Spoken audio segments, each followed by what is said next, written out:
Self regulation का मतलब self control या सेल्फ रेगुलेशन, जो मैंने पहले कहा था ना कि अपनी भावनाओं को नियंत्रित करने की क्षमता। सेल्फ रेगुलेशन के दो मतलब हो सकते हैं। एक तो ये हो सकता है कि देखिए मन में भावनाएं तो आती ही हैं, एक तो है कि किसी भावना को व्यक्त करना है या नहीं करना है, व्यक्त करना है या नहीं, एक तो ये।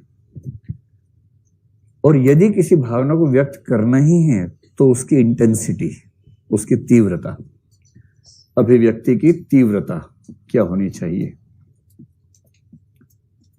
अगर आपने इसे साध लिया तो आपको एक सफल व्यक्ति होने से कोई रोक नहीं पाएगा, आप भी नहीं रोक पाएंगे खुद को उसके बाद। तो अगर आपने इस चीज को साध लिया तो व्यक्त करना है या नहीं, और व्यक्त करना है तो उसकी अभिव्यक्ति की तीव्रता कितनी होगी।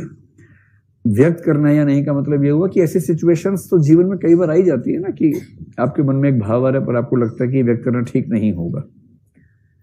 जैसे पेरेंट्स के सामने कई बार होता है, पेरेंट्स कभी कभी खराब तरीके से डांट भी देते ही होंगे आप लोगों को, और आपको ये भी लगता होगा कि इस उम्र में ऐसी डांट सुनना तो ठीक नहीं है, मन में खूब विरोध का भाव आता होगा, पर आपको उसी समय लगता होगा कि नहीं कोई बात नहीं, वो जिस उम्र में है, जिस टेम्परामेंट में है, उनका कहना बुरा नहीं मानना चाहिए।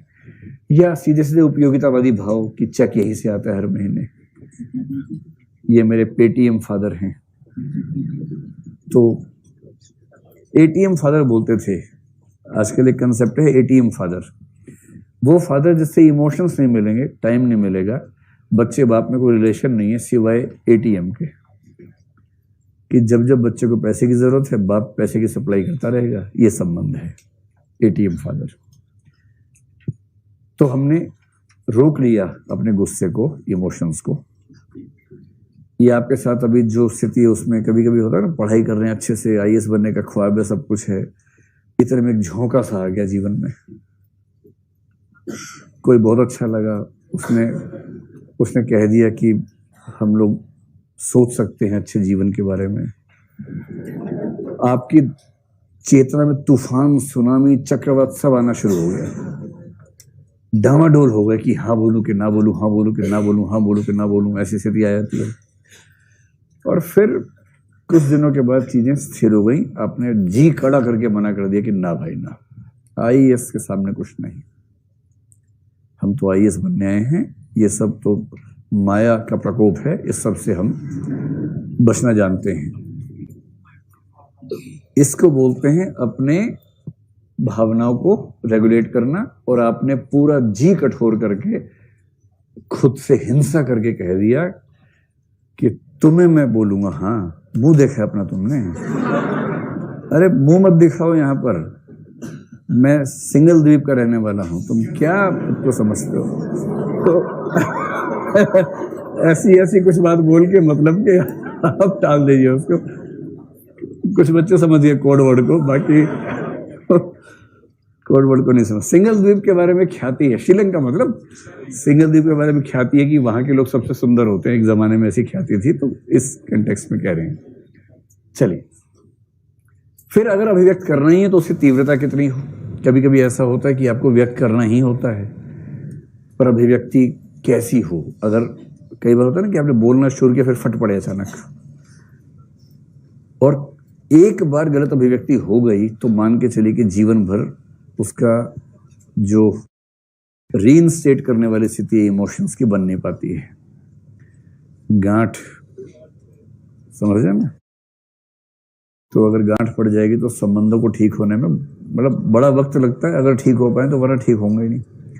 इसलिए एक बात ठीक से समझ लीजिए, आप लोग अब जीवन के जिस दौर में है ना, जब भी झगड़ा हो किसी के साथ, माँ हो, पापा हो, भाई हो, बहन हो या वो हो,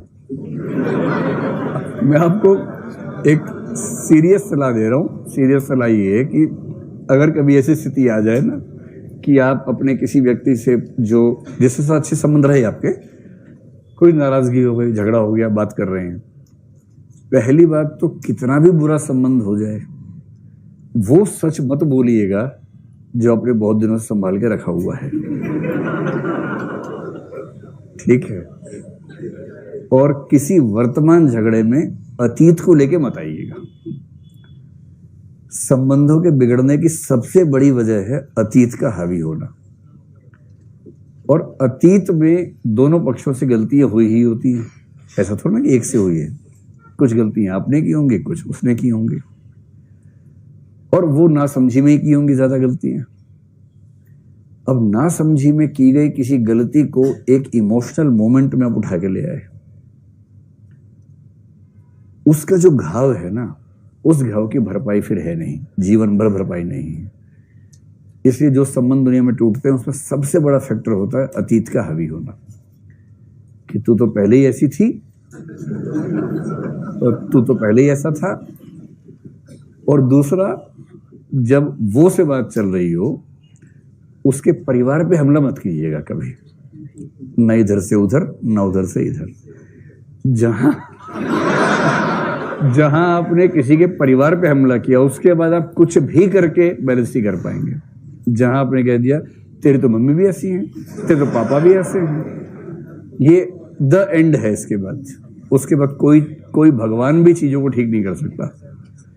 इसलिए ये सब चीजें, वैसे जब आप शादी वादी करेंगे, आपके पेरेंट्स आपको समझाएंगे, समझाना भी चाहिए। पेरेंट्स का ये काम भी होता है, खाली एटीएम नहीं होता पेरेंट्स का काम, ये भी होता है, पर कई बार ऐसा होता नहीं है, और बच्चे अपनी गलतियों से ही सीखते हैं। दुख ये है कि हर पीढ़ी के लोग पत्थर से आग निकालते हैं, फिर लाइटर तक जाते हैं, उनके बच्चे फिर पत्थर से आग निकालते हैं। समझने में क्या कहना चाह रहा हूं? इमोशनल मैच्योरिटी से दुनिया के बहुत सारे झगड़े खत्म हो सकते हैं, लेकिन उसकी ट्रेनिंग हमारे सिस्टम में तो नहीं के बराबर है। अमेरिका में गोल्डमैन ने बड़ा कमाल किया है, अमेरिकी सरकार इसको इतना सम्मान देती है, इसने अमेरिकन जो आर्मी है, एयरफोर्स है, उसके सिलेक्शन आमतौर पे आजकल इससे संस्था के द्वारा करवाए जाते हैं, मतलब उसकी रिकमेंडेशंस दी जाती हैं। इतना महत्व है इसका बाहर, क्योंकि इमोशनल मैच्योरिटी अगर है तो कितनी चीजें ठीक हो जाएंगी, इसकी कोई हिसाब नहीं है। और वो इसलिए ये बात कह रहे हैं। 20 मिनट के बाद छठी औरत आई, और जैसे ही वो आई फिर वृंदगान शुरू, कोरस में शुरू, उसके बाद फिर 8-10 मिनट कोरस में सबका चला, फिर छठी भी बैठ गई साथ में कि इस स्वेटर में कितने घर बनाने हैं। अब जब साथ में आएगी फिर देखिए आप, ये जो है ना अपने इमोशंस पर ऐसा कंट्रोल, ये पुरुषों के बस की बात नहीं है, मुश्किल है अपने मन को कंट्रोल कर पाना। असली चीज ये है, ये ताकत जिसके अंदर आ गई ना, बस उसके बाद कोई दिक्कत नहीं है। दुनिया में सबसे बड़ा शत्रु अपना मन हो जाता है, जिस समय वो कंट्रोल में ना हो। तो अपने, नहीं मैं की बात नहीं कर रहा, मैं ये मैं के सेंस नहीं है, ऐसा 1000 बार आपके साथ होगा कि आपका दिमाग जानता है कि यदि इस सिचुएशन में आपने रिएक्ट किया तो नुकसान आपको ही होगा, और उसके बाद भी आप रिएक्ट कर ही देते हैं। ये समझते हुए कि रिएक्शन आपके लिए घातक है, आप रिएक्शन दे देते हैं, और इसका मतलब आपका मन आपके विवेक के कंट्रोल में नहीं है। मन ऐसा एक्टिव होता है कि विवेक छिन्न भिन्न हो जाता है उस समय, और आपने गुस्से में कह दिया, बाद में पछताए, संबंध टूट गया, संभावना खत्म हो गई। कोई संभावना, कोई नौकरी की संभावना थी, बॉस से 2-4 उल्टी बातें बोल दी, तो झेल लेना था उस दिन जब संकट है तो, लेकिन नहीं झेल पाए, वहीं सुना दी 4 गालियां उसको, तो बाद में दुखी होना। अपनी भावनाओं की तीव्रता पर अंकुश लगा पाना, सीधी सी बात है भाई। कोई आपको गुस्सा दिला रहा है और आप गुस्से में आ गए, तो वो कंट्रोलर है, आप कंट्रोल्ड हैं।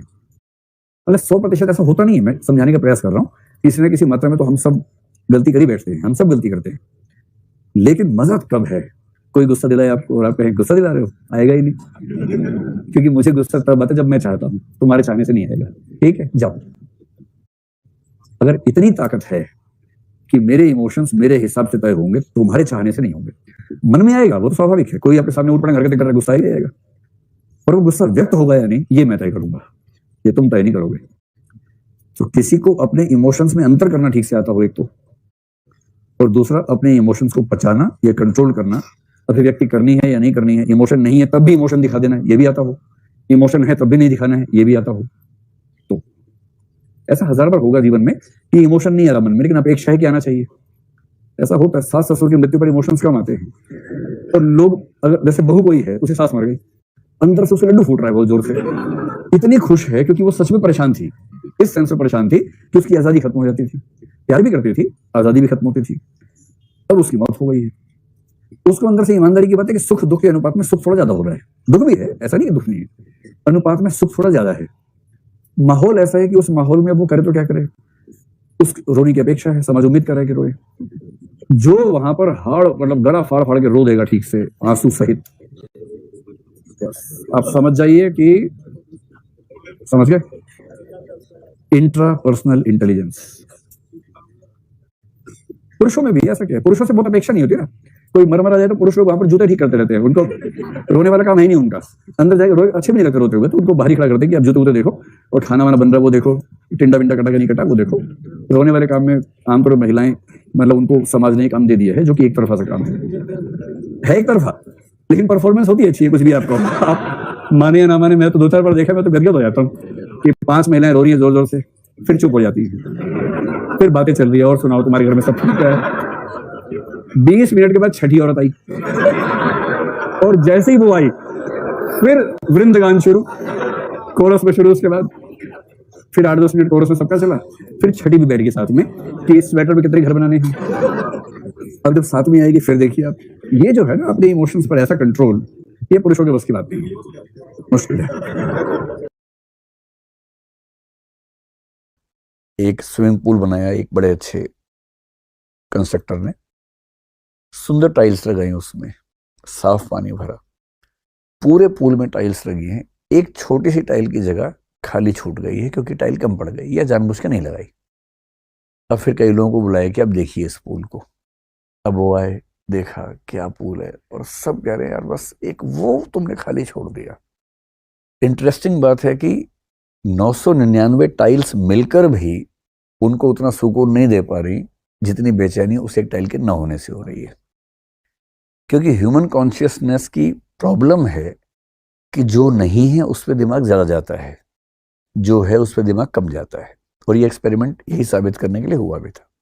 तो इस कॉन्शियसनेस के भरोसे रहेंगे और सोशल मीडिया के दौर में रहेंगे तो दिमाग फट जाएगा, स्वाभाविक सी बात है। इससे बचने का एक ही तरीका है, कॉन्शियसनेस को ट्रेन करना, इसके रिवर्स। कैसे? कि मेरे पास क्या नहीं है ये तो मुझे रात दिन लोग बता रहे हैं, आसपास के लोग भी बता रहे हैं। मुझे इन सब हमलों से बचने के लिए रोज अपने दिमाग को बताना है कि मेरे पास क्या है, और एक लिस्ट बनानी है। मैं अक्सर बोलता हूँ कि लिस्ट बनाओ, और लिस्ट बनानी है जीरो से। जैसे मैं आपको अगर ये बताऊं कि आप बैठ पा रहे हैं, ये एक नेमत है, क्योंकि कुछ ऐसे बच्चे हैं जो बचपन से बैठ ही नहीं पाए, उनकी रीढ़ की हड्डी काम ही नहीं करती है। अगर मैं ये लिखना शुरू कर दूं कि मेरी रीढ़ की हड्डी काम करती है, मैं खड़ा हो पाता हूँ, बैठ पाता हूँ, ये अपने आप एक वरदान है। मैं चल पाता हूँ, ये एक वरदान है। मैं सांस ले पा रहा हूँ, वरदान है। मैं देख पा रहा हूँ, आप चश्मा नहीं लगाते, वरदान है। मेरे हिसाब से तो वरदान है, मैं चश्मा लगाता हूँ हमेशा, कितना बड़ा वरदान है।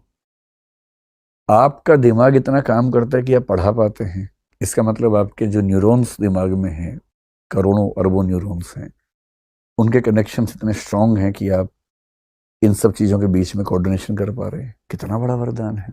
जो नहीं कर पा रहे, जो मेंटल एजाइलम्स में हैं, उनको देखिए।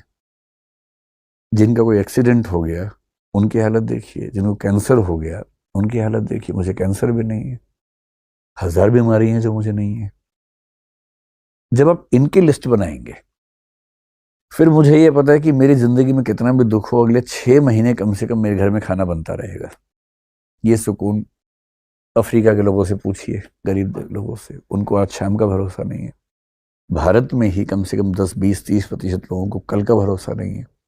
मुझे 6 महीने का भरोसा है। पेरेंट्स तो कहते हैं शर्मा जी के लड़के को देखो। हाँ। मेरे घर में शायद एसी नहीं है, ये मुझे दुख है। जिनके घर में कूलर भी नहीं है उनको देखो एक बार। तो 2 तरीके हैं। पहला, आपके पास क्या क्या है, एक लंबे लिस्ट बनाइए और रोज उसको पढ़िए सुबह सुबह। कृतज्ञता महसूस कीजिए, ग्रेटिट्यूड महसूस कीजिए, प्रकृति के प्रति, समाज के प्रति, भगवान के प्रति, जिसको भी आप मानते हैं उसके प्रति।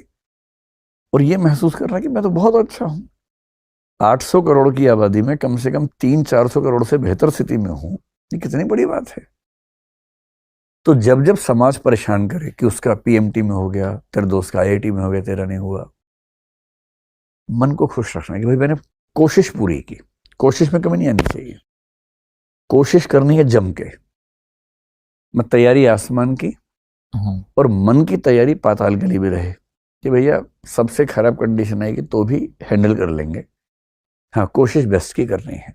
तो ये बात पेरेंट्स पे भी लागू होती है कि वो ये सोचे कि मेरे बच्चे का अगर कहीं नहीं हुआ तो कोई बात नहीं, वो सही सलामत है, मेरे पास है, ये सबसे बड़ी चीज़ है, कुछ ना कुछ कर ही लेगा। और क्या, मतलब मेरी राय में जितनी ट्रेनिंग बच्चों को देने की ज़रूरत है उससे ज़्यादा पेरेंट्स को देने की ज़रूरत है।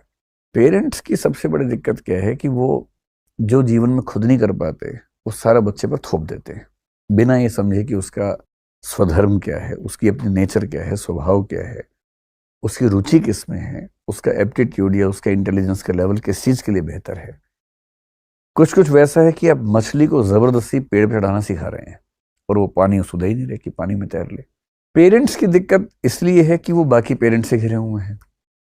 पेरेंट्स में जितना कंपटीशन है उतना बच्चों में आपस में नहीं है, पेरेंट्स में ज़्यादा है। इसलिए एक अच्छे पेरेंट को सबसे पहले अपने अंदर ये क्षमता अर्जित करनी होगी कि मैं बाकी पेरेंट्स के दबाव में नहीं आऊँगा। मुझे एक इंग्लिश का चैप्टर याद आ रहा है, should wizard hit the mommy. उसमें यही बात कही गई थी, क्या बच्चे को क्या करना चाहिए उसका फैसला वो खुद करे या पेरेंट्स करें? पेरेंट्स एडवाइजर के रोल में हो, लेकिन अंतिम फैसले बच्चे अपने हिसाब से लें, ज़्यादा ठीक है। या बच्चों की पूरी बातें सुनने समझने के बाद मित्र के रूप में पेरेंट्स उनको हेल्प करें, वहाँ तक ठीक है। पेरेंट होने का मतलब ये भी नहीं कि बच्चे को छोड़ दिया ऐसे ही, मतलब उसके फैसलों में पार्टिसिपेट तो करना ही करना है, लेकिन वो पार्टिसिपेशन इम्पोज करने के लेवल पर ना हो, फैसिलिटेट करने के लेवल पर हो, ये ज़रूरी है। और ऐसा हो तो, वरना क्या होता कि बच्चे सफर होने के बाद भी, जैसे आपने बच्चे को मार मार के बना दिया इंजीनियर, बन भी गया, नौकरी मिल गई, अंदर से खुश नहीं है, कुछ नहीं। वो जिंदगी भर ना तो नौकरी से न्याय कर पाएगा, ना पेरेंट्स के साथ कभी भी उनका वैसा बच्चा बन के जी पाएगा जैसा उसको होना चाहिए, क्योंकि उसको हमेशा मन में लगेगा कि इन्हीं लोगों ने मेरी जिंदगी खराब की है। और एक अच्छे पेरेंट का पर्पस क्या होना चाहिए कि उनका बच्चा खुश रहे, बच्चे की खुशी। अगर बच्चे की खुशी से बड़ा कुछ भी है उनके मन में, तो फिर अच्छे पेरेंट होने का जो दावा है छोड़ देना चाहिए। और बच्चे एक उम्र के बाद कुछ ना कुछ कर लेते हैं। और आजकल तो जितने ऑक्यूपेशंस हैं, ऑक्यूपेशनल डाइवर्सिफिकेशन या व्यवसायों का वैविध्य जितना आज है, उतना दुनिया के इतिहास में कभी नहीं हुआ। हर बच्चे के लिए कोई ना कोई रास्ता है, बस वो चिंगारी जब उसके अंदर आएगी, थोड़ा सा आगे बढ़ेगा, कर लेगा। और आपके बहुत दबाव देने से अगर आपको लगता है कि आप बच्चे की ज़िंदगी अच्छी बना देंगे, तो मेरी राय में ऐसा होना मुश्किल है, तो इससे बचना चाहिए। जो असली समस्या हमें एड्रेस करनी है वो मानसिक थकान की है, क्योंकि जहां आपने 4-5 पैसे सॉल्व किए, आपका दिमाग काम करना बंद कर देगा। उसके बाद भी अब लगातार काम करवाएंगे उससे, तो चौक हो जाएगा और फिर वो किसी काम का नहीं बचेगा, पूरे 2 घंटे खराब हो जाएंगे उसके बाद। इसका सिंपल तरीका देख, क्या होता है कि हमारा दिमाग उस तरह से नहीं थकता है कि वो मशीन गर्म हो गई अब चौक हो जाएगी, ऐसा नहीं होता है। जैसे आप साइंस पढ़ते पढ़ते थक गए हैं, दिमाग काम नहीं कर रहा है, आप कह रहे मैं कुछ नहीं कर सकता, मैं मर जाऊंगा, बर्बाद हो जाऊंगा। ठीक उसी समय किसी ने एक बढ़िया सा गाना चला दिया या गजल चला दिया, अपने गजल के लफ्जों पर ध्यान दिया और आपको लगा हा क्या जिंदगी है। आपने कान में वो लगा लिए, ईयरफोन बोलते हैं, ईयरफोन लगा लिया कान में और बड़े रिदमिक साउंड आ रही है, गजल की पंक्तियां सुंदर सुंदर है, मजा आ रहा है, आपको लग रहा है आपके जीवन का इतिहास गजल के रूप में बताया जा रहा है आपको, और आप मस्त हो जाते हैं। और मजे की बात है कि गजल में जो कहा जा रहा है उसके शब्द के अर्थ की प्रोसेसिंग आपका दिमाग ही कर रहा है। वही दिमाग जो इतना थक गया था कि किसी काम का बचा नहीं था, और वही दिमाग न केवल प्रोसेसिंग कर रहा है बल्कि बहुत तरोताजा हो गया है। इसका मतलब यह कि दिमाग ऐसा नहीं थकता कि वो काम ही नहीं करेगा, एक खास किस्म का काम करते करते थकता है और वो सिर्फ ये चाहता है कि अब थोड़ी देर के लिए बाकी जो पाथ हैं, जो न्यूरोपाथ्स हैं, उनको यूज कर लो भाई, इन रास्तों को छोड़ दो कुछ देर के लिए। तो एक इसका रामबाण उपाय ये होता है, ऐसे किसी भी पेपर में अगर आपने 2 क्वेश्चंस कॉम्प्रिहेंशन के किए, उसके बाद क्रम में बेशक कॉम्प्रिहेंशन है वो छोड़ दीजिए और सीधे क्वेश्चंस को चेंज करके आ जाइए रीजनिंग वाले सवाल पर कि एक थैले में एक लाल, एक नीली, एक काली बॉल है। अब वहां दिमाग चलेगा आपका। तो नहीं तो कुछ कुत्ते बिल्लियां हैं, कुछ बिल्लियां गधे हैं, कुछ गधे इलेक्शन लड़ रहे हैं। अब और इलेक्शन लड़ने वाले कुछ हंस भी हैं। तो बताइए, सभी हंस गधे हैं या कुछ गधे कौवे हैं? तो अब ऐसा सवाल, उसमें क्या होगा, दिमाग अलग तरीके से काम करेगा। लिंग्विस्टिक इंटेलिजेंस वहां जरूरत नहीं है, वहां रीजनिंग की जरूरत है। और ऐसे सवाल होते हैं, बहुत रोचक किस्म के सवाल होते हैं। लोग ऐसा ऐसा सवाल पूछते हैं कि बच्चे परेशान हो जाते हैं।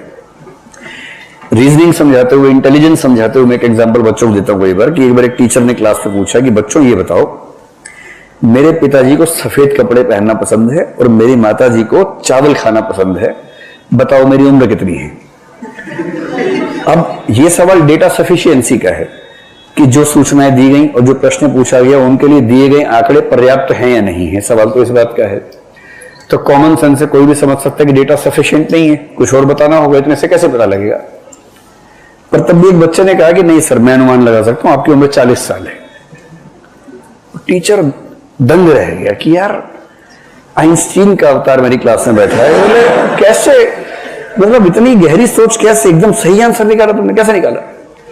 और सर सिंपल लॉजिक है, मेरे पड़ोस में एक भैया रहते हैं 20 साल के, वो आधे पागल है, तो मैंने गुणा 2 कर दिया, तो उससे मेरा अनुमान निकल गया।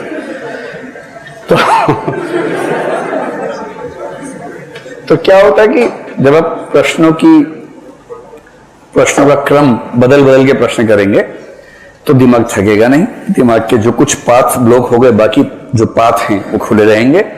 और ये सिंपल सी बात है कि 2 सवाल कॉम्प्रिहेंशन के हो गए तो नमस्ते कर लीजिए, कुछ देर मेंढक बिल्ली टाइप सवाल कीजिए, वो 3-4 हो जाए, गीटा बीटा उछाल लिया, हो गए सब, उसके बाद वापस कॉम्प्रिहेंशन, 2 सवाल फिर ये कीजिए, फिर बीच में मैथ्स में आ जाइए, एलसीएम निकाल लीजिए, फिर वहां चले जाइए। थोड़ा क्रम बदल बदल के करेंगे तो ये वाला संकट अपने आप कम हो जाएगा। शब्द है उसके लिए मानसिक थकान या मेंटल फैटीग। ये समस्या जो सबसे ज्यादा आती है इस पेपर में, वो आती है कॉम्प्रिहेंशन के साथ।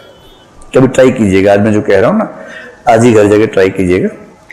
कॉम्प्रिहेंशन के कितने पैसेज, 19 या 29 पैसेज एक साथ लेके बैठ जाइएगा।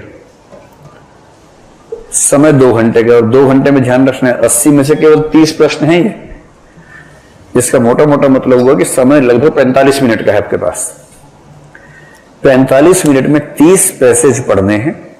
अच्छा, हम ये मान लेते हैं कि आपने 40 ही प्रश्न करने, तो समय बढ़ा लेते, कोई बात नहीं। तो 30 प्रश्न है, आप मान लीजिए कि 70 मिनट आपके पास हैं, तब तो ठीक है। 70 मिनट है, 30 प्रश्न हैं, 29 या 25 पैसेज हैं। उनको सॉल्व करके देखिए आज ही घर जाके। पिछले साल का पेपर उठाइए 2018 का, उसे सॉल्व कीजिए। एक दिक्कत तो समय की आएगी ही, आपको शुरू में समय ज्यादा खर्च हो जाएगा, धीरे धीरे आपको समय की तंगी समझ में आएगी और अंत में आप ताबड़तोड़ उत्तर मांगना शुरू करेंगे। जो असली दिक्कत आएगी उससे बड़ी, वो पता है क्या होगी, 3-4 पैसेज पढ़ने के बाद दिमाग कुंद हो जाएगा एकदम। दिमाग का कुंद होना समझते हैं? कभी नहीं होता आपका। अच्छा, जिनका होता है वो समझ पा रहे होंगे, जैसे मैं समझ पा रहा हूं। आप लोगों का नहीं होता तो फिर तो बात अलग है, ईश्वरीय दिमाग है। कभी ऐसा लगता है कि दिमाग काम नहीं कर रहा है, कि पढ़ रहे हैं और लग रहा है कि कुछ काम नहीं कर रहा है, और किताब बंद करो और फिर जाके नल के नीचे मुंह रखा अपना, थोड़ी देर सिर पूरा भिगाया, मुंह पे पिचकारी मारी 3-4 बार, फिर पहुंचा, उसके बाद आए, एक कड़क सी कॉफी पी, उससे भी नहीं तो कॉफी गरम गरम डाली अपने ऊपर, और उसके बाद फिर नींद खुलती है ठीक से, और फिर लगता है हाँ सारी क्षमताएं जागृत हो गई, और उसके बाद फिर पढ़ाई करने का मन करता है, दिमाग फ्रेश हो जाता है ना। बहुत ऐसे क्षण आएंगे जब आपको लगेगा कि सब खत्म हो गया। अब कितने बड़े 30 मार्क हो, कितने बड़े तोप हो आप, बीच बीच में ऐसे क्षण जरूर आएंगे कि आप समझेंगे कि नहीं हो पाएगा। कभी घर में कुछ हो जाएगा, कभी कोई बहुत नजदीकी व्यक्ति है उसे कुछ हो जाएगा, कभी आप कुछ पढ़ रहे हैं नहीं समझ में आ रहा, आपने बड़ी कोशिश की नहीं समझ में आ रहा, किसी बात से एंग्जाइटी हो गई, कभी किसी ने सोशल मीडिया पर आपके खिलाफ कुछ लिख दिया, अजीब सी स्थिति हो गई। ये चीजें सारी आपको मजबूत करने के लिए आती हैं। इन हर स्थिति को समझने की आपके लिए सीखने का मौका है। मैं अक्सर एक बात कहता हूं कि मुझे पॉलिटिक्स का बहुत अनुभव नहीं है। स्कूल कॉलेज में मैंने पॉलिटिक्स में पार्टिसिपेट किया, उसके बाद नहीं किया। उस समय सोशल मीडिया था नहीं, और स्कूल कॉलेज की पॉलिटिक्स की इतनी हैसियत नहीं होती कि अखबारों में आपके बारे में छपे, तो छोटी मोटी बात है। फिर मैंने कुछ साल पहले एक छोटा सा राजनीतिक अनुभव लिया अपने सोसाइटी में, इलेक्शन लड़के प्रेसिडेंट बन के मैंने 1.5 साल काम किया, और मैंने जिंदगी में पहली बार देखा कि सोशल मीडिया पर आप कितना भी अच्छा काम करें, लेकिन सोशल मीडिया पर क्रिटिसिज्म इतना ज्यादा होगा। पॉलिटिक्स में अगर आप हैं, जो विपक्ष है वो भी तो कुछ करेगा ना भाई, उसका अपना धर्म है। उसको झेलना बड़ा मुश्किल काम होता है। और तब मुझे संवेदना होने लगी राजनीतिक लोगों से, जिनसे पहले कभी कभी ऐसा भाव आता था कि ये तो सब चोर हैं, लुटेरे हैं, ऐसा आमतौर पर लोग बोल देते हैं। अब मैं कभी सोचता हूं कि राहुल गांधी अगर कभी अखबार देख लें, यूट्यूब देख लें, व्हाट्सएप देख लें, या कोई भी सोशल मीडिया देखें और अपने बारे में ऐसी ऐसी चीजें देखें जो बेशक बना के बताई गई हों, वीडियो काट के बनाई गई हों और छवि बर्बाद करने के लिए बनाई गई हों, और वही क्यों, कोई भी नेता, इतना मुश्किल होता होगा झेलना। रोज डिप्रेशन जैसी स्थितियां बनती होंगी, और कभी अगर आपने नहीं झेला तो एक बार झेल लीजिए। मुझे तो अब अभ्यास हो गया ठीक ठाक, पहले तो नहीं था, तो मैं बड़ा अभ्यस्त हो गया उन चीजों का। आप समझ रहे हैं कि मैं क्या कह रहा हूं। अब तो मैं उसका अभ्यस्त हो गया हूं। लेकिन जिसने नहीं झेला है ना, पहली बार जब होगा ऐसा, बड़ा मुश्किल हो जाता है, बहुत मुश्किल। और ऐसा कभी जीवन में हो तो उसको झेलने की क्षमता डेवलप करनी है, उस प्रॉब्लम से बाहर निकलना पर्याप्त नहीं है। अगली बार ऐसी प्रॉब्लम आए तो जैसे कोरोना का वैक्सीन लिया है ना, ये भी एक वैक्सीन है। एक ट्रबल हुई, एंटीबॉडीज बन गई, अगली बार वो ट्रबल हुई तो आप झेल पा रहे हैं आराम से, क्योंकि आपने सीख लिया है। तो इमोशनल इंटेलिजेंस में जो चीजें होती हैं, जो चीजों पर गौर करना है, एक चीज हमेशा ध्यान रखना है कि इग्नोर करने की कला विकसित कर लीजिए। देखिए, इस जिंदगी में इतने तनाव है, पहले बहुत तनाव है, तनावों को आमंत्रित मत कीजिए। इतने मोर्चे पहले खुले हैं, और मोर्चे मत खोलिए अपनी तरफ से। तैयारी पे फोकस कीजिए, जो जरूरी है जिंदगी में वो सब करते रहिए। अनावश्यक युद्ध मत लड़िए, और अपनी इमोशनल स्ट्रेंथ को बचा के रखना है। वो तभी होगा जब आप बहुत सारी चीजों को इग्नोर कर सकें। कोई आपका मजाक बना रहा है, क्लास में किसी ने कुछ बोल दिया, लड़ना नहीं है, इग्नोर करना है। आप किसी को पसंद करते हैं मान लीजिए, और उसने किसी और को पसंद कर लिया, तो ये नहीं कि तेजाब की बोतल खरीदती घूम रहे हैं उसके पीछे पीछे, ये तमाशा नहीं करना है। ये गधेपन का चरम लक्षण है। जीवन में सीखने के लिए बहुत जरूरी चीज है ये सीखना कि मुझे रिजेक्ट किया जा सकता है। रिजेक्शन को सीखना बहुत जरूरी है। मैं तो कहता हूं बच्चों से भी जो मेरे आसपास हैं कि एक बार रिजेक्शन मिलना बहुत जरूरी है भाई। तुम किसी पे लट्टू बने बने घूमो, उसको बोलो और वो कहे कि I am not interested in you, ये झेलना बहुत जरूरी है। इससे आदमी के पैर जमीन पे रहते हैं। लेकिन इस वजह से रिजेक्ट मत करना दूसरों को कि मैं तो सिखा रही हूं, मैं तो सिखा रहा हूं, ऐसे नहीं है। वो तो अपना फैसला अपने हिसाब से करना चाहिए। लेकिन रिजेक्शन का दर्द, और उस दर्द को, अब जैसे किसी ने रिजेक्ट किया, आपके पास 3 तरीके हैं। एक तरीका है आप कहें कि छोड़ूंगा नहीं, अब मैं रात दिन तेरे बारे में ही सोचूंगा, अब मैं सुबह अपने घर से उसी टाइम निकलूंगा जब तू निकलेगी या तू निकलेगा, वहीं जाऊंगा जहां जहां तू जाएगी या जाएगा। मैं तेरा बॉडीगार्ड हूं, अब से सुबह तेरे पीछे पीछे आऊंगा, शाम तक पीछे पीछे घूमूंगा, क्योंकि मैं बेरोजगार हूं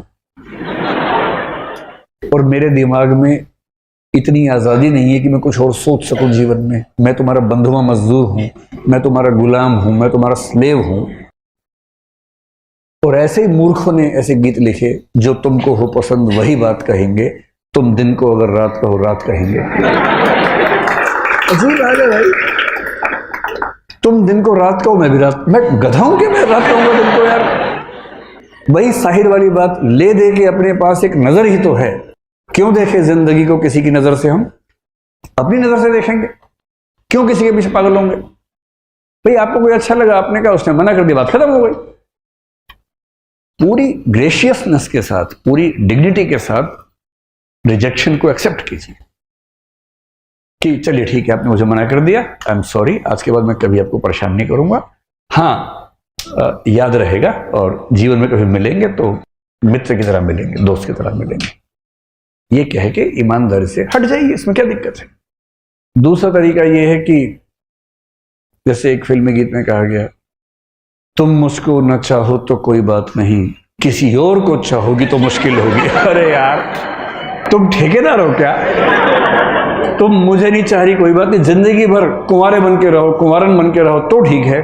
किसी और को चाहा तो मैं नाराज हो जाऊंगा। मैं अलाउद्दीन खिलजी हूं क्या? अजीब हाल है भाई, काहे खिलजी बन के घूम रहे हो? इससे अच्छा क्या है? चलिए कभी आप किसी और के साथ होंगे तो मैं बधाई देने के लिए आऊंगा। अगर आप सच में उससे प्रेम करते हैं, आप तो दरअसल खुद से प्रेम कर रहे थे, आप अपनी ईगो से बाहर निकल नहीं सकते। आप कह रहे हैं कि मुझसे प्रेम नहीं करती, कोई बात नहीं, इतनी आजादी दे रहा हूं, किसी और से किया तो आंख निकाल दूंगा। ये आप इससे प्रेम कर रहे हैं, ये इसको वस्तु समझ के कब्जा करना चाह रहे हैं इसके ऊपर, आप ठेकेदार हैं इसके। ये ठेकेदारी अगर मन में आती हो, उसको मन से निकाल दीजिए, एक कायदे का इंसान बनिए। और सबसे अच्छा रास्ता है इग्नोर। किसी ने कहा कि मैं आपको पसंद नहीं करती हूं या नहीं करता हूं, आपने कहा ओके थैंक यू। उससे कहा थैंक यू क्यों? आपने कहा 4 रास्ते और खुल गए। अरे क्या हो गया इसमें, क्या हो? और एक बड़ा प्रसिद्ध शेर मेरे नाम से लोगों ने बहुत फैला दिया, तू नहीं कोई और सही। कोई और सही, मेरा नहीं है वो, मैं तो यहां से सुनता हूं वहां बोल देता हूं, मैं तो इतना ही करता हूं। इसका इस शेर के 2 फॉर्म्स हैं, एक फॉर्म दूसरा भी है। अगर तू है हर जाई तो अपना भी ये तौर सही, तू नहीं कोई और सही, कोई और नहीं कोई और सही। एक तो ये है, ये तो उनके लिए जब कोई हरजाई हो जाए, हरजाई का मतलब बेवफा हो जाए, है ना, ये तो उनके लिए है। अगर वो वाला मामला नहीं है, आपने गुलाब का फूल भेजा और वहां से गोभी का फूल आ गया वापस इसका मतलब तो मुंह गोभी जैसा करने की जरूरत नहीं है, वहां उस अदा से बोलना, तू नहीं कोई और सही, कोई और नहीं कोई और सही, बहुत लंबी है जमीन, मिलेंगे लाख हंसी, इस जमाने में सनम तू अकेली तो या फिर तू अकेला तो नहीं। ऐसा थोड़ा ना कि केवल किसी पे होगा, किसी पे भी हो सकता है, दोनों पक्षों पे हो सकता है। इग्नोर करना सीखना है, कोई बात नहीं। और 2 दिन बाद कोई आपसे पूछे यार तूने कार्ड दिया था, उसने तुझे रिजेक्ट कर दिया, कैसा लगता है? और आप कहें कौन? आपने कहा परसों उसने रिजेक्ट किया। और किसने? उसे नाम बताया। बोले हाँ ऐसा कुछ हुआ तो था शायद। यार डिस्टर्ब मत करो, I am in relationship with someone else. मतलब क्या टेंशन लेनी है? वही व्यक्ति सामने से आ गया, उसने कहा अब आप कैसे हैं? आपने मैं तो ठीक ही रहता हूं, अब क्या होता है? अब और तब क्या होता है? नहीं मैंने 2 दिन पहले आपको मना किया था। आप हैं कौन? अच्छा हाँ चेहरा देखा वो लग रहा है। लोड नहीं लेना है एकदम जिंदगी में, इग्नोर करना है। और दूसरे लोग आपके बारे में 4 बुरी बातें बोले, टेंशन मत लो। मेरा तो तकिया कलम हमेशा से है, दूसरे मेरे बारे में क्या सोचते हैं, अगर ये भी मैं सोचूंगा तो वो क्या सोचेंगे? सोचेंगे, कम से कम सोच तो रहे मेरे बारे में, तुम्हारे बारे में सोच भी नहीं रहे। अगर कोई बोले ना कि तेरे बारे में ऐसे बात चल रही थी, अरे बात तो चल रही थी, तेरे बारे में तो बात भी नहीं चलती भाई, मेरे बारे में बात चलती है। आप मुझे प्यार करो नफरत करो, इग्नोर नहीं कर सकते, ये क्या छोटी बात है? मतलब खुश रहने की वजहें ढूंढनी पड़ेंगी जिंदगी में, वो कोई आपको देगा नहीं। भर चलता है, ऐसा नहीं कि एक बचपन की बात है, जीवन भर चलता है। शुरुआती दौर में उसको बोलते हैं प्राथमिक समाजीकरण, प्राइमरी सोशलाइजेशन, जो बचपन में है। और बचपन के बाद जीवन भर जब भी समाज कुछ नया आपको सिखाता है वो है सेकेंडरी सोशलाइजेशन, जो लगभग व्यक्ति अपनी मृत्यु तक कुछ ना कुछ सीखता ही है समाज से। ये चलता ही रहता है, किसी एक समय की बात नहीं होती है। जिस व्यक्ति का समाजीकरण ठीक से हो गया, इसका मतलब पता क्या होता है? आपने बड़े बूढ़ों के मुंह से सुना होगा कि आजकल बच्चों में सब कुछ है, संस्कार नहीं है। संस्कार उनको लगता है आखिरी पीढ़ी उन्हीं की थी। और मजे की बात है कि उनके पेरेंट्स को भी लगता था कि आखिरी पीढ़ी उन्हीं की थी। हर पीढ़ी के बुढ़ों को लगता है कि संस्कार खत्म हो गए हमारे साथ ही, हम आखिरी संस्कारवान पीढ़ी हैं, उसके बाद संस्कार बचे नहीं। आपको बूढ़ों की बात सुन के ऐसा फील हुआ कभी कि संस्कारों को लेकर बहुत तनाव में रहते हैं वो लोग, कि अब खत्म हो गए संस्कार? जबकि आप साबित करते होंगे कि नहीं है संस्कार, आप भरोसा रखिए हैं, उनको भरोसा नहीं होता होगा। ये जो होते हैं ना संस्कारी बच्चे का बेसिक मतलब है जिसका ठीक से समाजीकरण हुआ है। और ऐसा समाजीकरण हुआ है कि वो एक व्यक्ति नहीं बचा है, टाइप बन गया है। टाइप का मतलब समाज को जैसा पीस चाहिए था ठीक वैसा पीस बन गया है। समाज की फैक्ट्री में उसके खांचे में से वही पीस निकला है जैसा पीस चाहिए था, जो हर चीज मान लेता हो, विरोध ना करता हो, विद्रोह तो कतई ना करता हो। अगर पापा ने कह दिया कि बेटा, तो उसके बाद वो चू भी नहीं करता हो। रोज सुबह शाम दोपहर जब जब पेरेंट्स दिखे उनके पैर छूता हो, हर बड़े के पैर छूता हो। अगर किसी बड़े ने आदेश दिया है तो उस पर किंतु परंतु का सवाल ही नहीं, हर चीज को मान लेता हो। धार्मिक व्यक्ति, ये लंबी दाढ़ी वाले व्यक्ति को देखते ही चरण में लौट जाता हो। संस्कारी बच्चा वो होता है। और ऐसे बच्चे जिस देश में ज्यादा होंगे उस देश में विद्रोह कभी नहीं होगा, क्रांति कभी नहीं होगी। भारत के इतिहास में क्रांतियां आमतौर पर नहीं हुई हैं, क्योंकि ये संस्कारी बच्चे बहुत सारे हैं। भारत एक संस्कार प्रधान देश है। खेती प्रधान है कि समस्या प्रधान है कि संस्कार प्रधान है, समझ में नहीं आता है, लेकिन हाँ, अभी की स्थिति में संस्कार प्रधान कह लीजिए।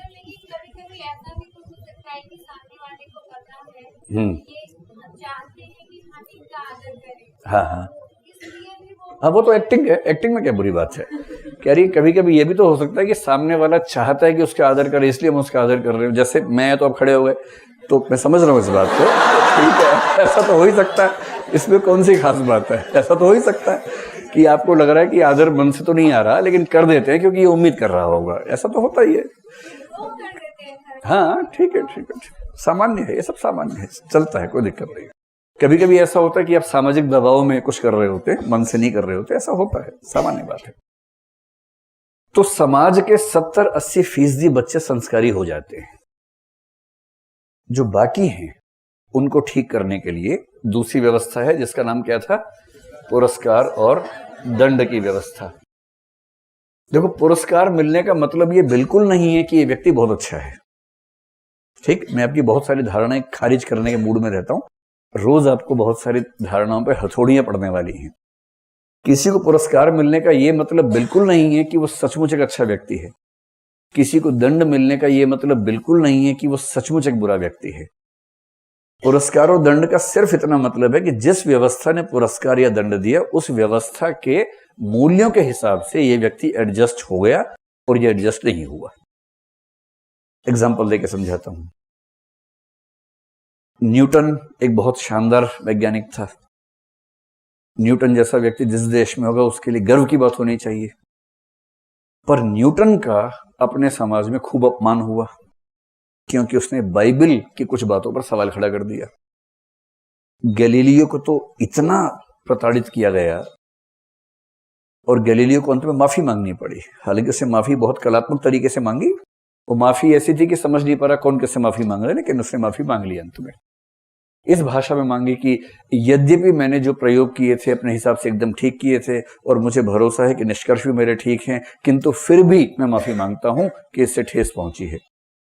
अब उसको पढ़ के समझ नहीं आता कि दरअसल वो क्या कहना चाह रहा है। उससे माफी मांगी, कुछ लोगों ने मंगवाई, उसको दंडित किया, प्रताड़ित किया। ब्रूनो एक विचारक हुआ जिसने कहा था कि ये जो प्रकृति है ना, ये ईश्वर का ही रूप है। और ईसाई लोग इस बात को नहीं मानते, मुसलमान भी नहीं मानते, यहूदी भी नहीं मानते, पर उसमें चर्च बहुत आक्रामक था। और उस व्यक्ति ने दो बातें बोल दी। एक तो ये कहा कि ये संपूर्ण प्रकृति ईश्वर की ही अभिव्यक्ति है, और दूसरा ये बोल दिया कि व्यक्ति मरने के बाद फिर से जीवित होता है, पुनर्जन्म होता है, जो भारत में चलता है सिद्धांत, उसने उसको मान लिया। इस बात पर ईसाइयत ने उसको 7 साल का दंड दिया, जेल का। और जब 7 साल बाद जेल से निकला तो उससे फिर पूछा कि बेटा सुधर गए कि नहीं सुधरे? तो उसने कहा मेरे विचार वही हैं, ये ईश्वर की ही अभिव्यक्ति प्रकृति है और पुनर्जन्म होता है। इस बात पे नाराज होकर चर्च ने 1600 ईस्वी में उसको चौराहे पे खड़ा करके जिंदा जला दिया, जला के मार दिया। ये उसका दंड था। जबकि दर्शन पढ़ते हुए, विज्ञान पढ़ते हुए हमें लगता है कि न्यूटन और गैलीलियो से ज्यादा सम्मान का पात्र कौन हो सकता है? दर्शन की दुनिया में ब्रूनो से ज्यादा महान कौन हो सकता है? सुकरात जैसा कौन महान हो सकता है? अब सुकरात अगर दंडित होता है तो कैसे मान ले कि दंड व्यवस्था हमेशा बुरे व्यक्तियों को दंडित करती है? और पुरस्कार हमेशा अच्छे व्यक्ति को नहीं मिलता है। पुरस्कार उसे मिलता है जो व्यवस्था के हिसाब से अच्छा है। और इसलिए एक सांप्रदायिक शासन के दौरान सांप्रदायिकता पर लिखने वाले साहित्यकारों को पुरस्कार मिलेंगे। और एक धर्मनिरपेक्ष शासन में जो सेकुलर राइटर्स होंगे उन्हें पुरस्कार मिलेंगे। सीधी सी बात है। सारे बड़े पद, सारे सम्मान, सब कुछ उन्हीं को मिलेंगे। इसलिए पुरस्कार और दंड व्यवस्था खुद को मेंटेन करने के लिए देती है कि जो हमसे मैच करेगा उसको पुरस्कार मिलेगा, जो हमसे मैच नहीं करेगा उसको दंड मिलेगा। इस बात का ऑब्जेक्टिवली कोई निष्कर्ष निकालना कि हमेशा अच्छे व्यक्ति को पुरस्कार मिलेगा, ऐसा नहीं होता है। एक एग्जांपल सिंपल सा, अगर किसी अरब कंट्री में जैसे संयुक्त अरब अमीरात में, ईरान में, इराक में, सीरिया में कोई लड़की छोटी सी ये कहे कि मैं तो इसी उम्र से बुर्का पहनूंगी और बुर्का पहनने लग जाए और जीवन भर बुर्के में रहे, कहे कि मैं तो अपने दीन को ठीक से फॉलो करना चाहती हूं और मुझे लगता है कि बुर्के में ही हमें धर्म की सीख है, इसका सम्मान करना चाहिए। इस बात की लगभग पूरी संभावना है कि वो समाज उस लड़की का भयानक सम्मान करेगा। इससे सीखो बाकी लड़कियों, निकम्मियों, इससे सीखो, देखो कैसे अपने धर्म का पालन करते हैं। यही सब हुआ ना। और यदि वही लड़की फ्रांस में, पेरिस में ऐसी हरकत करे, उसे जेल हो जाएगी, क्योंकि पेरिस में बुर्का पहनना अपराध हो जाएगा। एक ही कृत्य है जिसके लिए शायद ईरान में सर्वोच्च पुरस्कार मिलेगा और पेरिस में उसी के लिए जेल मिल जाएगी। इसका मतलब क्या हुआ? क्या कोई कृत्य अपने आप में पुरस्कार या दंड का पात्र है, या कृत्य की व्याख्या कोई व्यवस्था कैसे करती है इससे तय होता है कि पुरस्कार मिलेगा, दंड मिलेगा? व्यवस्था। और व्यवस्था का मतलब सामाजिक नियंत्रण की व्यवस्था, समाज की व्यवस्था। समाज अपने हिसाब से मैकेनिज्म तय करेगा। इस तरह से दुनिया का हर समाज चलता है।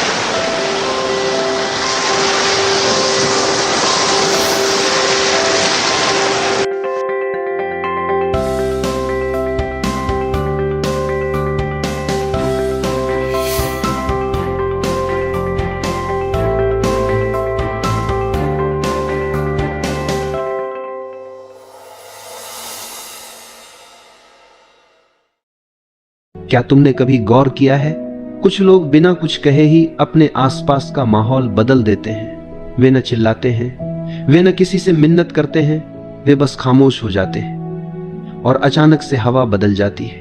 लोग बेचैन हो जाते हैं, लोग उन्हें खोजने लगते हैं और जो लोग हमेशा सोचते थे कि वे उन्हें बहुत अच्छी तरह से जानते हैं, अचानक समझते हैं कि दरअसल वे उनके बारे में कुछ भी नहीं जानते। सोचो, अगर तुम भी ऐसा करो तो, अगर तुम हर बात पर तुरंत प्रतिक्रिया देना बंद कर दो, अगर तुम झगड़े की जगह चुप्पी चुन लो, अगर तुम हर छोटी बात का जवाब देने के बजाय थोड़ा पीछे हट जाओ, तो क्या होगा?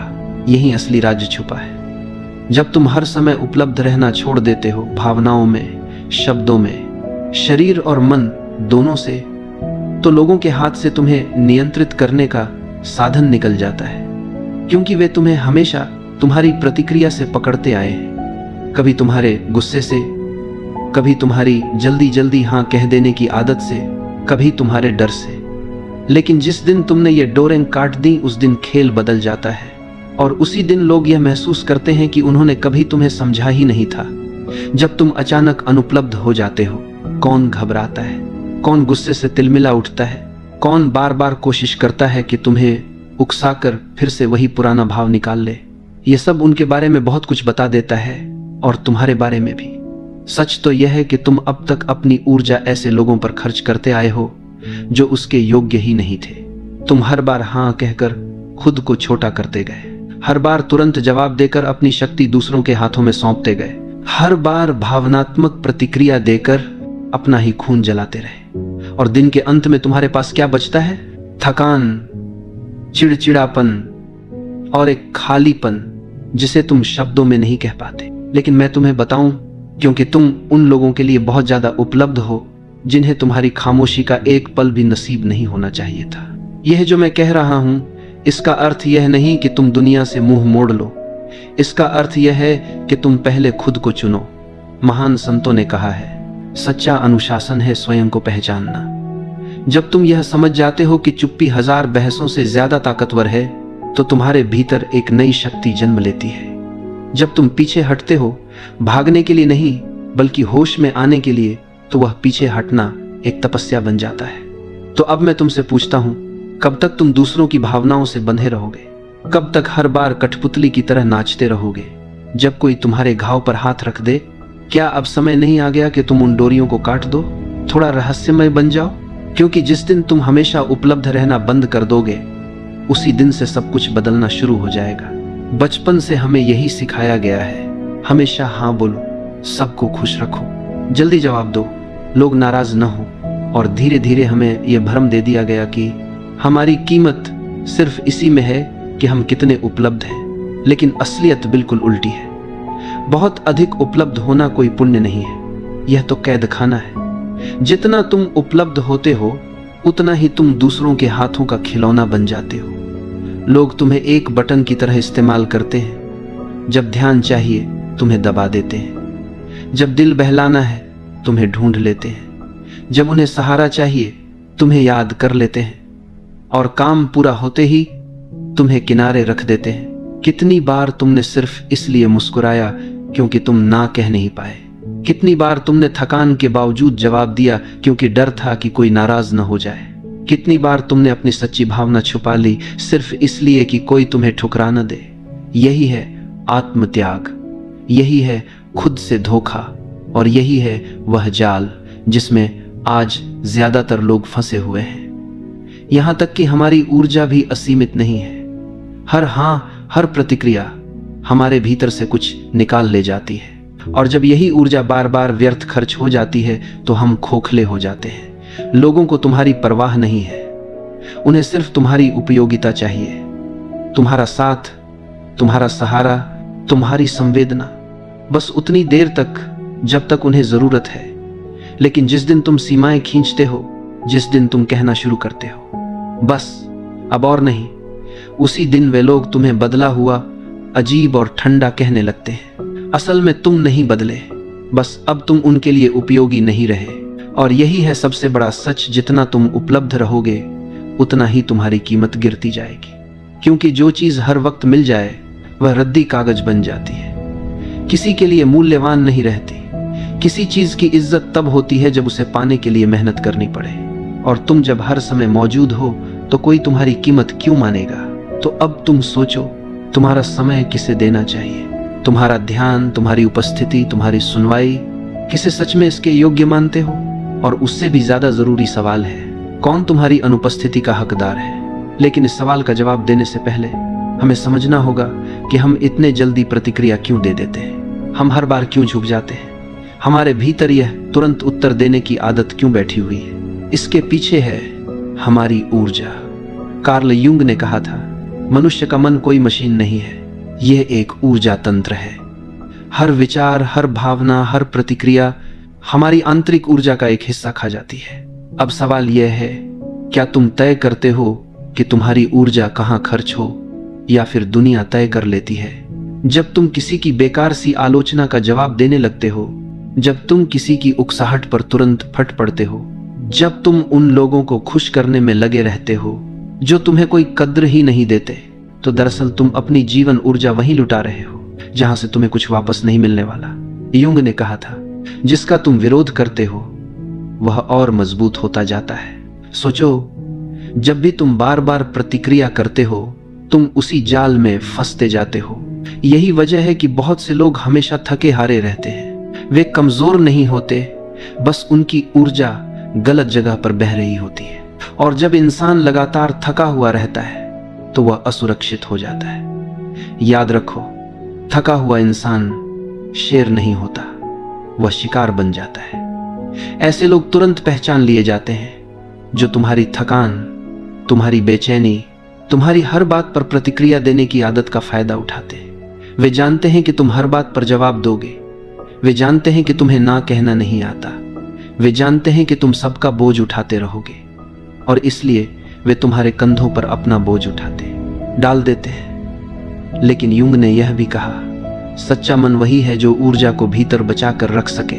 इसका मतलब है, न कहना सीखो बिना अपराध बोध के, चुप रहना सीखो बिना डर के, देखना सीखो प्रतिक्रिया देने से पहले, क्योंकि असली ताकत प्रतिक्रिया में नहीं है, बल्कि सही समय पर सही कदम उठाने में है। कितनी बार तुम पूरी रात सो नहीं पाए किसी अधूरी बातचीत को सोचते हुए? कितनी बार तुम घंटों यह सोचते रहे, मुझे क्या कहना चाहिए था, उसने ऐसा क्यों कहा, मैंने जवाब क्यों नहीं दिया? यह सब ऊर्जा का रिसाव है। तुम बीते हुए साये को जिंदा रखते हो और वही तुम्हें खींचते रहते हैं। ऊर्जा एक ढाल है, जब तुम इसे बचाते हो तो तुम्हारी उपस्थिति अपने आप सम्मान खींचती है। तुम कमरे में प्रवेश करो और बिना कुछ कहे भी लोग तुम्हारी ओर खींच जाएं। यह तभी होता है जब तुम्हारी ऊर्जा भीतर सुरक्षित हो। लेकिन अगर ऊर्जा बिखरी हुई है तो तुम नजरअंदाज कर दी जाते हो। तुम्हारी आवाज भी असर नहीं करती। तुम कमजोर और टूटे हुए लगते हो। तो जरा देखना शुरू करो, कौन सी बातें तुम्हें तुरंत उकसा देती हैं? कौन से शब्द तुम्हें अपना धैर्य खोने पर मजबूर करते हैं? कौन से हालात तुम्हें बार बार खींचकर पुराने पैटर्न में डाल देते हैं? यही तुम्हारे सबसे बड़े छेद हैं। यहीं से तुम्हारी ऊर्जा बाहर निकलती है। और अगर तुम इन बिंदुओं को पहचान लोगे तो धीरे धीरे अपनी शक्ति वापस पालोगे। लेकिन ध्यान रहे, इसका मतलब यह नहीं कि तुम पत्थर बन जाओ। इसका मतलब है कि तुम सजग बनो, ना ठंडे न बेमायने, बल्कि सचेत और अपने स्वामी। यूंग ने यह भी बताया था कि जब इंसान अपनी ऊर्जा को सुरक्षित करना सीख जाता है तो दूसरों की परछाइयां उस पर काम नहीं करती। यानी कि जो लोग तुम्हें अपनी छवि में ढालना चाहते हैं, तुम्हें अपनी भावनाओं का आईना बनाना चाहते हैं, उनकी शक्ति टूट जाती है। और यह वही जगह है जहां खेल और गहरा हो जाता है। जो लोग हमेशा तुम्हारी दयालुता का फायदा उठाते हैं, जो लोग हमेशा तुम्हारे सहारे खड़े रहना चाहते हैं, जो लोग तुम्हारे शांत होने से डर जाते हैं, असल में वे तुम्हारी ऊर्जा से पलते हैं। जैसे कोई बेल किसी मजबूत पेड़ से लिपटकर जिंदा रहती है, और जिस दिन पेड़ झुकना बंद कर देता है उस दिन बेल सूखने लगती है। इसलिए अगली बार जब तुम किसी को ना कहो, जब तुम प्रतिक्रिया न दो, जब तुम चुप रह जाओ, तो समझ लो खेल बदल रहा है। तुम्हारी अनुपलब्धता उनके लिए संकट है और यह संकट उन्हें अपने भीतर झांकने पर मजबूर करता है। तुम्हारी चुप रहना कोई कमजोरी नहीं है, यह तुम्हारी आत्मा की शक्ति है। लेकिन यहां से यात्रा और भी पेचीदा हो जाती है, क्योंकि जो लोग अब तक तुम्हें इस्तेमाल करते आए हैं वे अचानक बेचैन हो जाएंगे। वे तुम्हें उकसाएंगे, आलोचना करेंगे, तुम्हें अजीब कहेंगे। असल में समस्या तुम में नहीं है, समस्या यह है कि अब तुम उनके खेल का हिस्सा नहीं हो। और यही है अगला कदम। जब तुम सचेत चुप्पी में जाते हो, जब तुम प्रतिक्रिया देना बंद कर देते हो, तो दुनिया की सबसे गहरी चालें तुम्हारे सामने खुलने लगती हैं। मौन का खेल। आधुनिक दुनिया शोर से भरी हुई है। हर कोई बोलना चाहता है, हर कोई तुरंत जवाब देना चाहता है, हर कोई अपनी बात साबित करना चाहता है, इवन अगर उस चक्कर में उसे अपनी शांति ही क्यों न खोनी पड़े। लेकिन शक्ति, सच्ची शक्ति, वह शब्दों के शोर में नहीं बल्कि मौन की गहराई में छिपी है। ध्यान से सुनो, यह मौन किसी कायरता का मौन नहीं है, यह जागरूक मौन है। वह मौन जो उपस्थिति को और भी गहरा बना देता है, वह मौन जो शब्दों से ज्यादा कुछ कह देता है। जब तुम प्रतिक्रिया देना बंद करते हो तो तुम देखना शुरू करते हो, और जब तुम देखना शुरू करते हो तो तुम्हें वे पैटर्न नजर आने लगते हैं जो पहले तुम्हारी आंखों से छिपे रहते थे। कितनी ही बार तुम देखते हो वही लोग, वही स्थितियां, वही खेल बार बार दोहराए जाते हैं। मौन में बैठकर यह सब साफ हो जाता है, और जब साफ दिखने लगता है तो तुम्हारे भीतर जागरूकता पैदा होती है। यह जागरूकता खतरनाक है उन लोगों के लिए जो तुम्हें नियंत्रित करना चाहते हैं, क्योंकि जिस दिन तुम देखना सीख जाते हो उस दिन उनका खेल बेकार हो जाता है। तुमने ध्यान दिया होगा, कुछ लोग बेकरार हो जाते हैं जब तुम जवाब नहीं देते, जब तुम सफाई नहीं देते, जब तुम अचानक खामोश हो जाते हो। यह उनकी याद नहीं होती, यह उनका डर होता है, क्योंकि तुम्हारा मौन उनकी कहानी को छीन लेता है। जब तक तुम बोलते रहते हो तुम खेल में फंसे रहते हो, लेकिन जिस दिन तुम चुप हो जाते हो तुम नियम बदल देते हो, और यह असंतुलन उन लोगों को पागल कर देता है जो तुम्हारी हर प्रतिक्रिया पर जीते आए थे। समझ लो, सच्चा मौन आवाज की कमी नहीं है, सच्चा मौन है अपनी ऊर्जा पर अधिकार। यह है वह चुनाव कि किस युद्ध में उतरना है और किस युद्ध को छोड़ देना है। व्यक्ति बनने के लिए दूरी चाहिए, क्योंकि सिर्फ मौन में ही तुम अपनी आवाज सुन सकते हो, दुनिया के शोर से मुक्त होकर। लेकिन इस मौन की भी एक कीमत है। कुछ लोग तुमसे दूर हो जाएंगे, कुछ कहेंगे तुम ठंडे हो, अजीब हो, कुछ कहेंगे तुम घमंडी हो, पर सच यह है कि वे लोग कभी तुम्हें समझना चाहते ही नहीं थे। वे तुम्हें सिर्फ अपनी जरूरतों की नजर से देखते थे। और जब तुम मौन चुनते हो, जब तुम उपलब्ध नहीं रहते, तो वे तुम्हें खोने लगते हैं। लेकिन सुनो, तुम दूसरों को नहीं खो रहे, तुम खुद को पा रहे हो धीरे धीरे। यह मौन तुम्हें भीतर से गढ़ता है। तुम्हारी थकी हुई ऊर्जा लौट आती है, तुम्हारा असली चेहरा उभरने लगता है, तुम्हारा केंद्र तुम्हारे भीतर मजबूत होने लगता है। और फिर तुम देखते हो, जिन रिश्तों में सिर्फ नाटक था वे गिरने लगते हैं, जिन जगहों में सिर्फ शोर था वहां से दूरी बनने लगती है। हाँ, यह दर्द भी देता है। तुम्हें लगेगा तुम अकेले हो गए हो, तुम्हें लगेगा तुम गलत हो, तुम्हें लगेगा सब बदल गया। लेकिन ध्यान रहे, यह दर्द जन्म का दर्द है। यह अकेलापन कमजोरी नहीं है, यह अकेलापन शक्ति है। जब तुम सबके लिए उपलब्ध रहना बंद करते हो, तब तुम अपने लिए उपलब्ध होने लगते हो। यही है असली पुनर्जन्म, यही है असली स्वतंत्रता। अब कोई भी तुम्हारी डोर खींचकर तुम्हें कठपुतली नहीं बना सकता। अब कोई भी तुम्हारे घाव को कुरेद कर तुम्हें नचाना नहीं जानता, क्योंकि अब तुम मौन में टिके हो, और यह मौन ही तुम्हारी सबसे बड़ी ढाल है। और अंत में याद रखो यह सत्य, जब तुम हर किसी के लिए उपलब्ध रहते हो, तुम सस्ता हो जाते हो। जब तुम मौन चुनते हो, तुम अनमोल हो जाते हो। दुनिया में हर चीज जिसकी भरमार हो जाती है, उसकी कीमत गिर जाती है, और जो दुर्लभ होता है वह सम्मान पाता है। तो अपने मौन को दुर्लभ बनाओ, अपनी उपस्थिति को कीमती बनाओ, अपनी ऊर्जा को बचाओ, क्योंकि यही है जीवन का सबसे बड़ा अनुशासन।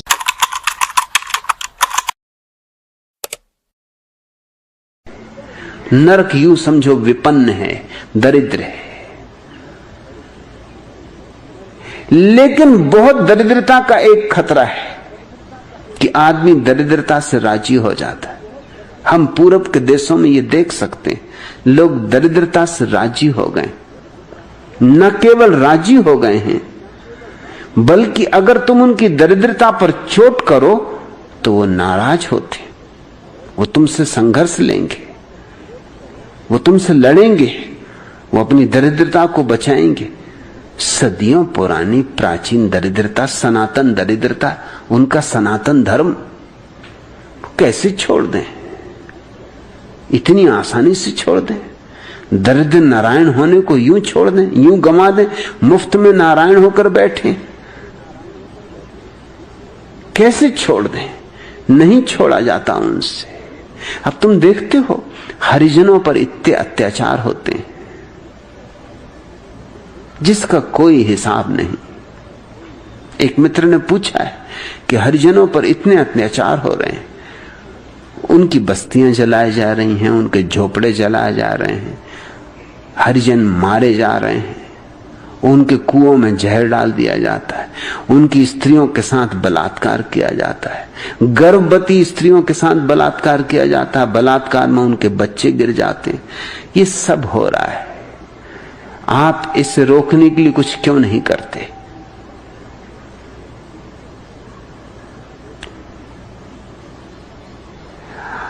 जिन पर हो रहा है वो कम से कम इतना तो कर सकते हैं कि हिंदू धर्म का त्याग कर दें। वो इतना नहीं करते तो मैं क्यों करूं कुछ? जिन मूर्ताओं के कारण उनको सताया जा रहा है, उसी धर्म को वो पकड़े बैठे हुए। मेरे करने से क्या होगा? जिन पंडित पुजारियों के द्वारा ये सारा का सारा उपद्रव आयोजित किया गया है सदियों सदियों से, वो उन्हीं के चरण धो के पी रहे हैं, वो उन्हीं की पूजा कर रहे हैं। इतना ही नहीं, वे उन्हीं मंदिरों में प्रवेश का आग्रह रखते हैं जिन मंदिरों के बैठे देवता उनकी सारी की सारी कठिनाइयों का कारण है। मैं एक गांव में था, उस गांव के हरिजनों ने मुझसे आके कहा कि आप आए हैं, आपकी लोग बात मानते हैं, यहां हमें मंदिर में प्रवेश का अधिकार दिला दो। मैंने कहा कि तुम अभी इनसे थके नहीं, इनके ही मंदिर में जाना चाहते हो। उसी मंदिर में, जिस मंदिर में वे ही शास्त्र, वे ही देवता, वे ही पुजारी, वे ही पंडित जिन्होंने तुम्हारे प्राणों का शोषण किया है सदियों सदियों से, थूको इस मंदिर पर। अगर वो तुमसे कहें भी कि मंदिर में आओ तो मत जाना, लात मारो इस मंदिर पर। अरे उन्होंने कहा आप कैसी बातें कर रहे हैं, मंदिर पर लात मारे, थूके मंदिर पर। आप कहते क्या हैं? क्या आप नास्तिक? मैं नास्तिक हूं और ये आस्तिक है, और तुम मुझसे पूछते हो कि मैं इनके लिए कुछ क्यों नहीं करता। ये मूढ़ अपनी बीमारियों से, रोगों से चिपके हुए, कौन इनको पकड़ रहा है? ये छोड़ते क्यों नहीं, हटते क्यों नहीं? कौन इन्हें रोक रहा है? और तुम देखते हो फौरन अंतर हो जाता है। वही हरिजन जिसको तुम अपने साथ गद्दी पर न बिठालते, अगर ईसाई हो जाए और आए तो तुम उठ के खड़े हो तो कहते हो आइए साहब बैठिए। वही सज्जन अब गद्दी पे बैठाने के योग हो गए। वही मुसलमान हो जाए तो आप कहते हैं आइए मीर साहब। नहीं तो सीढ़ियों के बाहर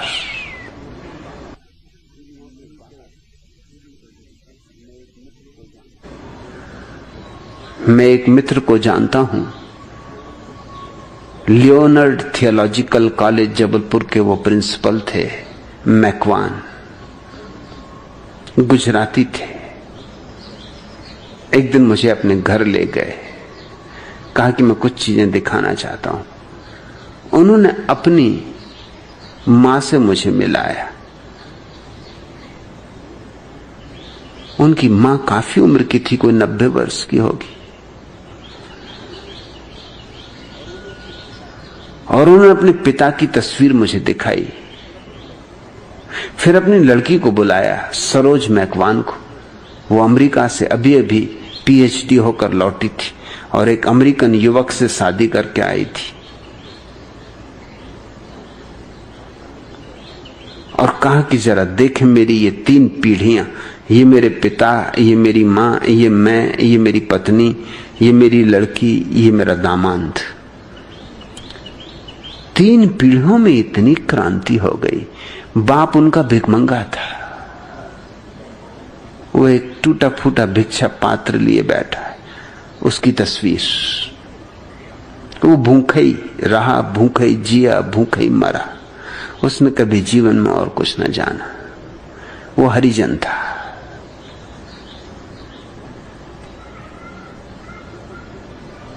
उसे सिर्फ दुत्कारा गया। जब बाप मर गया तो मां परेशान हो गई, भूख और परेशानी में ईसाई हो गई। अभी भी उनकी मां के चेहरे पर दरिद्रता की सारी लकीरें, अभी भी उनकी मां को पहचाना जा सकता है कि हिंदू सनातन धर्म की छाप गई नहीं। मैंने उनसे पूछा कि तुम्हारी मां ईसाई हो गई तो अब तो ये हिंदू धर्म में कोई रस नहीं रखते। उन्होंने कहा ये मत पूछो, आप अभी भी हनुमान चालीसा पढ़ती, अभी भी बजरंगबली को मानती।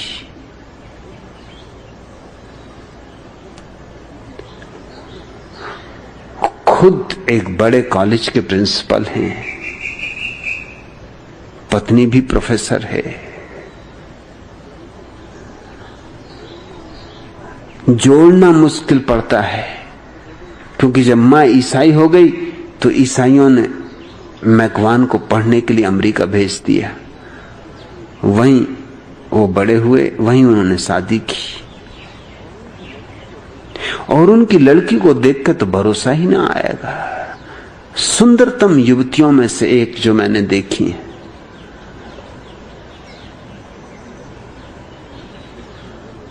और ये 3 पीढ़ियों में इतनी क्रांति हो गई। हरिजनों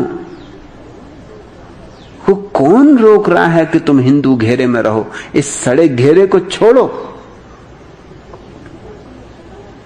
जहां तुमने सिवाय दुख और पीड़ा के कुछ भी नहीं पाया, जहां सिवाय अपमान के, दुत्कार के, लातें खाने के तुम्हें कुछ और मिला नहीं, वहां किस आशा पर रुके हुए?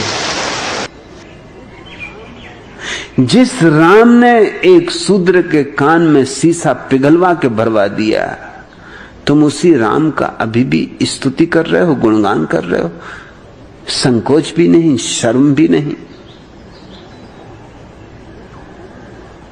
जिस मनु ने तुम्हारी गिनती मनुष्यों में नहीं की है, तुम उसी मनु महाराज के द्वारा निर्मित समाज व्यवस्था के अंग बने हुए हो। जिन तुलसीदास ने तुम्हें पशुओं के साथ गिना है, ढोल गंवार शूद्र पशु नारी, ये सब ताड़न के अधिकारी, और कहा है कि तुम्हें ताड़ा ही जाना चाहिए, तुम इसके अधिकारी हो, तुम्हें सताया ही जाना चाहिए, ये तुम्हारा अधिकार है, सताया जाना तुम्हारा अधिकार है, और हम तुम्हें सताएं ये हमारा अधिकार है। तुम उन्हीं तुलसीदास की चौपाइयां रट रहे हो, और उन्हीं के मानने वाले लोग तुम्हारी पत्नियों के साथ व्यभिचार कर रहे हैं, गर्भपात कर रहे हैं, आग लगा रहे हैं, हत्याएं कर रहे हैं, गोलियां चला रहे हैं, और फिर भी तुम उन्हीं के घेरे में रोके रहना चाहते हो। आदमी दुख से भी राजी हो जाता है, दुख को भी पकड़ लेता है, इसलिए नरक से कोई छुटकारा नहीं। ये बड़े मजे की बात है कि आदमी सुख से ऊब जाता है, दुख से नहीं ऊबता। ये मनुष्य के मनोविज्ञान के संबंध में एक अपूर्व सत्य है कि मनुष्य दुख से नहीं ऊबता, सुख से ऊब जाता है। दुख में एक आशा रहती कि शायद कल सुखी हो जाऊं, आज नहीं कल दुख कट ही जाएगा, आखिर कर्म बंधन कभी तो छीण होंगे। लेकिन सुख में सब आशा खो जाती।